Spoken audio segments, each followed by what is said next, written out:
ক্ষমতায় like subscribe please. এই 8 মাসে উনি এটা পরিবর্তন করেন নাই। ডক্টর ইউনূস স্যারকে ঈমানের পরীক্ষা দিতে হবে, গতকাল বলেছিলাম তাকে ঈমানের পরীক্ষা দিতে হবে এই পাসপোর্ট থেকে এক্সেপ্ট ইসরায়েল তুলে দেওয়ার মধ্য দিয়ে। এটা তুলে দেওয়ার মধ্য দিয়ে প্রমাণিত হবে যে উনি ইসরায়েলের কাছে ধরা নাই, আমেরিকার কাছে ধরা নাই। আমরা কোন বিদেশি শক্তির কাছে ধরা আছে এরকম রাষ্ট্রপ্রধান চাই না। সেটা এটা সার্বভৌমত্বের প্রশ্ন, আমাদের মুসলিম সার্বভৌমত্বের প্রশ্ন।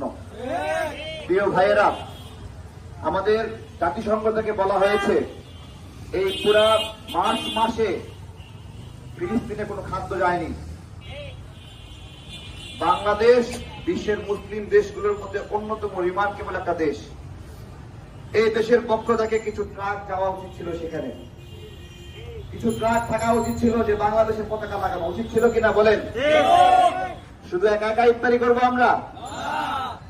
লাল তরমুজ খাবো, আনারস খাবো, আঙ্গুর খাবো, কমলা খাবো, আর আমাদের পুরা মার্চ জুড়ে রমজান মাসে আমাদের ফিলিস্তিনি ভাইদের জন্য কোনো খাবার যাবে না?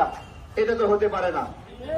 আমরা দাঁড়িয়েছি আমজনতা দলের পক্ষ থেকে ফিলিস্তিনি নাগরিকদের জন্য, ফিলিস্তিনের শিশুদের জন্য।